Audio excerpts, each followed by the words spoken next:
மாமா தங்களுடைய பாதத்திற்கு மல்லிகை முல்லிகை இருவாட்சி போல் மந்தாரம் என்று சொல்லக்கூடிய வாஜாத மலர்களை கொண்டு வந்து மண்ணீரால் பாதத்தை கழிவு பட்டாளையால் மலர்களை குவைத்து பாதத்தை படித்து வருகிறேன் மாமா. அப்படியா துரியோதன மன்னா, இதோ என்னுடைய பாதத்தை படிந்தபடியா 7 ஜென்மங்கள் எடுத்தாலும் இந்த 56 நாட்டுக்கு எப்பொழுது நீயே பேரரசனாக வாழ்ந்து கொள்வாய் துரியோதனா. அப்படி இருந்தாலும் இந்த தினத்திலே ஏது காரணம் தங்கள் அழைத்தேன் தெரியுமா? அப்படியா?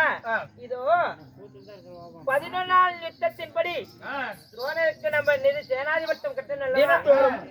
காலை எழுந்தவுடனே தங்களை அழைத்து தங்களிடத்திலே ஒரு ஆலோசனை கேட்டு அதன் பிறகுபடி நான் நடப்பேன்.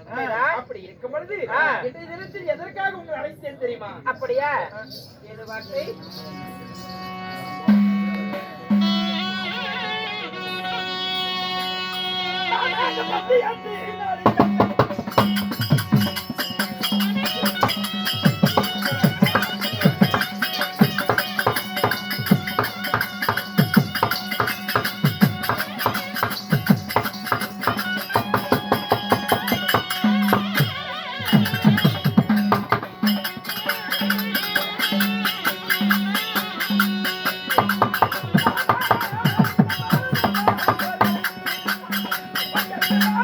Ah!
வார்த்தை கேட்டு இன்று என்ன நடக்க வேண்டும், ஏது நடக்க வேண்டும், அனைத்தும் என்னிடம் உரையாடி விட்டு அல்லவா அதபடி செய்வதல்லவா என்னுடைய மருமகவல்லியாக கொண்ட துரியோதனன்.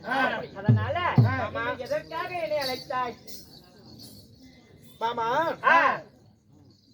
பாண்டவர்களுக்கும் கௌரவர்களுக்கும் 18 நாள் பாரத போர் துவக்கம் செய்து 10 நாள் சண்டை முடிந்தது. சரி.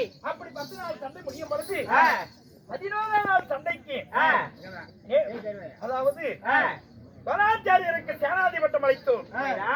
அப்படி 16ஆம் நாள் சண்டையிலே துரோணாச்சாரியருக்கு சேனாதிபட்டம் அளித்து 12 நாள் சண்டை முடிந்து விட்டது. உண்மைதான்.